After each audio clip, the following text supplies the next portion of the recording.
तो दीपक, आपका नाम दीपक है और विषय इतिहास है, तो मुझे दीपक का इतिहास बताइए पहले। दीपक एक तरह से डिवाइस थी जिससे हम अंधेरे समय में प्रकाश कर लेते थे एक ज़माने में। आप ये बताएं कि मनुष्य का जो प्राकृतिक प्रकाश है वो तो सूर्य है, थोड़ा चंद्रमा है। प्राकृतिक प्रकाश के अभाव में मनुष्य ने प्रकाश का अरेंजमेंट कैसे कैसे किया, इसका पूरा इतिहास 5 से 6 चरणों में समझाइए। सर, सबसे पहले आदिम समाज में जब अंधेरा होता था तो कुछ देखने की व्यवस्था नहीं थी, तो आदिम समाज ने आग का प्रयोग सर सबसे पहले किया। 2 पत्थरों को रगड़ के आग उत्पन्न किया। ठीक है। उसके बाद सर उसी आग के सहारे अपनी जीवन की सुरक्षा की। पर वो कंट्रोल कैसे होती होगी? जैसे एक पेड़ में आग लगा दी रात को देखने के लिए और सुबह तो जंगल सहा हो गया। सर पेड़ में नहीं, एक्चुअली लकड़ियों को इकट्ठा करके आग लगाते थे। ठीक है। धीरे धीरे कंट्रोल कर लेते। Yes sir. ठीक है। उसके बाद धीरे धीरे मनुष्य जागरूक हुआ, बौद्धिक चेतना का विकास हुआ, तो उसे पता चला कि इसके अन्य भी कार्य हो सकते हैं, तो रोशनी के अलावा खाना पकाने में। उसके बाद जंगली जानवर से नहीं, मुझे तो रोशनी के इतिहास में रुचि है, आग के इतिहास में नहीं। रोशनी करने के लिए पहले आपने बताया कि आग से लकड़ी जला ली। यस। उसके बाद इतिहास आगे कैसे बढ़ा? सर उसके बाद एक यज्ञ प्रकरण सामने आता है। दिन के समय जो वैदिक समाज था, या उसके पहले जो हड़प्पाई काल थे, तो जब नवपाषाण काल में आग की खोज, उसके बाद हड़प्पाई समाज में हम चरण में प्रवेश किए। उसके बाद सर आग से हमने ये देखा कि प्रकाश भी उत्पन्न किया जा सकता है, तो उसी को व्यापक मात्रा में एक दीप का प्रयोग करते हुए, जैसे मिट्टी के बर्तनों का चाक का प्रयोग करते हुए उसको प्रयोग में लाया गया, जिससे प्रकाश उपलब्ध हो सके। ठीक है। आगे जाकर इससे सर अग्नि को मतलब पूजा का महत्व दे दिया गया। अग्नि पूजन की बातें सामने बार बार प्रकाश के इतिहास से अग्नि के इतिहास पे शिफ्ट हो जाते हैं। मैं केवल प्रकाश का इतिहास पूछ रहा हूँ आपसे, है ना? अब तक मैं 2 ही पॉइंट समझ पाया हूँ आपके निबंध में से। पहला ये कि आग जलाई हमने। Yes sir. ठीक है। दूसरा ये कि हमने उससे दीपक जला लिया। Yes sir. उसके बाद बताइए फिर क्या हुआ? सर उसके बाद दीपक में सर सांस्कृतिक रूप दे दिया गया, जैसे हमारे महाकाव्यों से जोड़ा गया इसे। रामायण में आप फिर नहीं समझ रहे मेरी बात। आप जिस परीक्षा के लिए आ रहे हैं, जिस पद के लिए आ रहे हैं, उस पद की अपेक्षा ये भी होती है कि आपसे जो पूछा जाए आप केवल वही जवाब दें। ठीक है। मैंने आपसे सिर्फ इतना पूछा है कि अंधेरे के समय प्रकाश की जरूरत से निपटने के लिए मनुष्य ने इतिहास में क्या क्या उद्यम किए। अभी तक आपने बताया कि उसने पहले पत्थर से आग जलाई। Yes sir. और दूसरा आग से दीपक जला लिया। Yes sir. उसके बाद क्या बताइए? सर उसके बाद यही प्रक्रिया निरंतर बढ़ती चली गई सर। बस LED का लैंप आ गया, बल्ब आ गए। पहले बल्ब का आविष्कार एडिसन ने किया। Yes sir. ये सब कुछ भी नहीं हुआ? सर मशालें बनी, वो सब नहीं हुआ इसमें? सर मुझे लगा आपने केवल दिए के उपलक्ष्य में पूछा है। नहीं, मैंने तो कहा कि मनुष्य के सभ्यता का इतिहास पूछा, प्रकाश का इतिहास पूछा। अच्छा चलिए, कोई बात नहीं। अब आप ये बताएं कि आप गोंड जनजाति से आते हैं, है ना? गोंड जनजाति का मुख्य इलाका तो मैंने सुना कि मध्य प्रदेश है, थोड़ा सा इलाका बिहार भी है। गोटुल क्या होता है?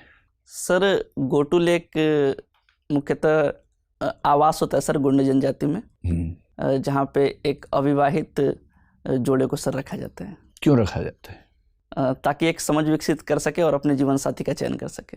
मतलब एक ही जोड़े को रखते हैं या कई बच्चे वहाँ पर रहते हैं? एक कमरे में एक जोड़े को रखते हैं सर, ऐसे कई कमरे होते हैं। क्या ये कह सकते हैं कि वो को लिविंग का एक ट्रेडिशनल फॉर्मेट है, जो हमारे देश की ट्राइब्स में को लिविंग से बड़ी चीज़ें, जिसको आप डेटिंग से भी आगे बढ़ा के कोर्टशिप कह सकते हैं, वो व्यवस्था है? जी सर, एक दूसरे को समझने के लिए ऐसी व्यवस्था जनजातियों में की गई है। नहीं, वो केवल समझने का मसला है या उसमें फिजिकल रिलेशंस भी शामिल हैं? सर जहाँ तक मेरी जानकारी है, समझने का ही मामला है सर। अच्छा, मुझे ये बताइए कि ट्राइबल्स को सभ्य समाज से क्या सीखना चाहिए? ये तो दुनिया जानती है। सभ्य समाज को ट्राइबल्स से क्या सीखना चाहिए? ऐसी 5 बातें बताइए। सर सबसे पहले तो सर प्रकृति पूजा सीखनी चाहिए, जो वनस्पतियों की पूजा करते हैं। दूसरी सर अपनी संस्कृति की जो विविधता है उसके बारे में सीखना चाहिए। तीसरा सर सबसे बड़ी बात आमतौर पर भारत के सभी ट्राइब्स में देखी जाती है, एक जो लैंगिक समानता का पक्ष है, बहुत बढ़िया, वो सीखना चाहिए। ठीक है। और सर चौथा ये है कि जो पारंपरिक आयुर्वेद जैसी जो चीज़ें हैं उसे सीखना चाहिए सर। और tribal medicine? Yes sir, tribal medicine, ठीक है। और सर 5वां ये सीखना चाहिए कि हम कितने भी आधुनिक क्यों न हो जाए, अपनी जो जमीन और संस्कृति है उससे हमेशा जुड़े रहना चाहिए। बहुत बढ़िया सर। दीपक, चलिए कोई सर। आप गोंड जनजाति से बिलोंग करते हैं?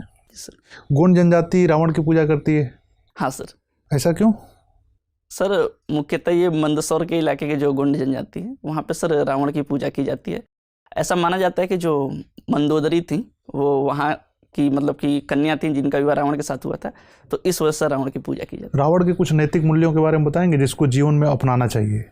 सर रावण ने भले ही एक स्त्री का हरण किया लेकिन बिना उसकी अनुमति के उसे छुआ तक नहीं, ये उसका नैतिक मूल्य का सबसे बड़ा उदाहरण है सर। जो कि अपहरण कर लो, छुओ मत।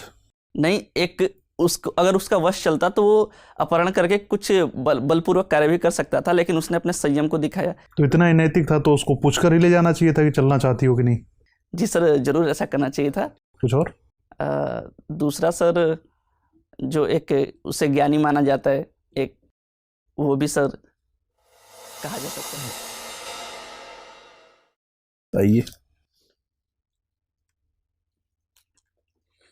कैसा लगा आपको इंटरव्यू देके? सर एवरेज रहा सर।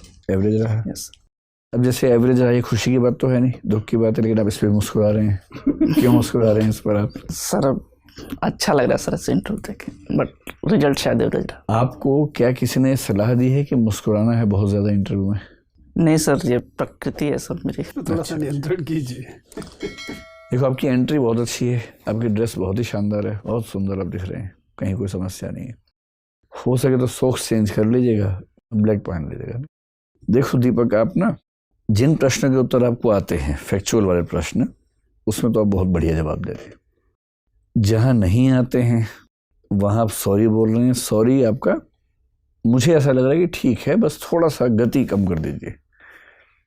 प्रश्न सुनते खटाक से सॉरी बोलते हैं, लगता है कि आप सॉरी ही तैयार करके आए थे कि बोल के दिखा दूंगा सॉरी, ऐसा ना लगे। बस है ना, थोड़ा सा गैप लेके ये लगे कि आप कोशिश कर रहे हैं याद करने की, फिर सॉरी बोल रहे हैं।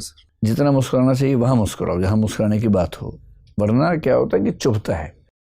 क्योंकि आपसे सीरियस सवाल पूछ रहे हैं और आप सुनते हुए मुस्कुरा रहे हैं, तो ऐसा लगता है कि आप इस भाव से देख रहे हैं कि हाँ पूछ रहे, क्या पूछेगा, बहुत देखे तेरे जैसे मैंने, ये भाव आता है मन में। तो वहाँ मुस्कुराहट चुभती है, उससे बचिए।